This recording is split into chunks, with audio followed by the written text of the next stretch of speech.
အဖြစ်များတဲ့အကုသိုလ်ပြောရမယ်ဆိုရင်အိတ်တာနဲ့မစ္စရိယတတိထားမှာဖြစ်တယ်လူတွေမှာလွယ်တကူဖြစ်တတ်တယ်ဘာဖြစ်လို့တော့ဆိုလူဆိုတာတဦးနဲ့တဦးရှင်ပြိုင်မှုရှိနေတယ်ကိုနေရင်ကတောင်မှရှင်ပြိုင်လာလူဆိုတာဥမာမဲ့အိမ်နာနီးချင်းကကားစီးတယ်ဆိုလို့ရှိရင်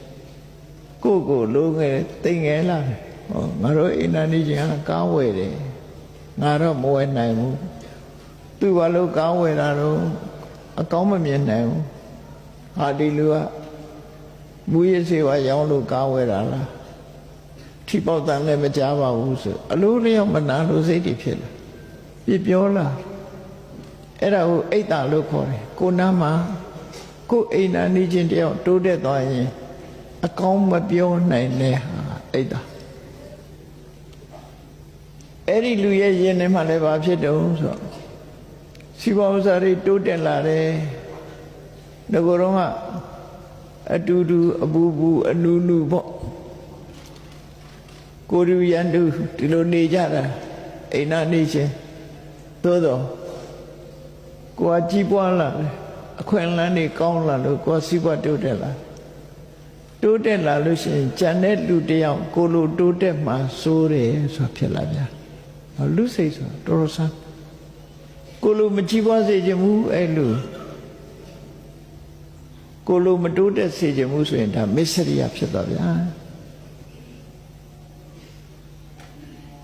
ကြီးပွားသွားတာကိုမနာလို့မရှိစိတ်ဖြစ်ရင်အိတ်တာကိုလိုမကြီးပွားစေခြင်းတို့ကြီးပွားစေခြင်းမှုဆိုရင်မစ္စရိယအဲ့ဒီနှစ်ခုဟာလူလောကမှာရှင်ပြိုင်နေတာလို့ဖြစ်ပြီးတူပေါ်တူမနာလို့မရှိစိတ်နေနဲ့အကုသိုလ်တွေများနေကြတယ်လို့သူပြောညီကိုမောင်နှမချင်းတောင်မှပဲတယောက်ကကြည်ပွားသွားရင်ကျန်တဲ့တယောက်ကမကျေနပ်ချင်ဘူးကိုကြည်ပွားသွားတာကိုကျန်တဲ့လူတွေကိုမကြည်ပွားစေချင်ဘူးဟောအိတ်တာမစ္စရိယအဲ့ဒီအိတ်တာမစ္စရိယဆိုတဲ့အကုသိုလ်ဟာလည်းပဲအမှန်မှကြီးမားတယ်ဒီအကုသိုလ်တွေကြောင့်လူအတိုင်းဝိုင်းဟာကြီးပွားတိုးတက်မှုတွေအားပြော့သွားပြီးတော့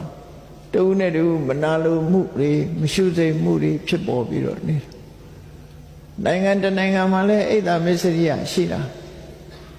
ကိုပါတီကနိုင်ပြီးသူများပါတီကရှုံးနော်ကိုပါတီကိုပဲနိုင်စေရှုံးတဲ့ပါတီက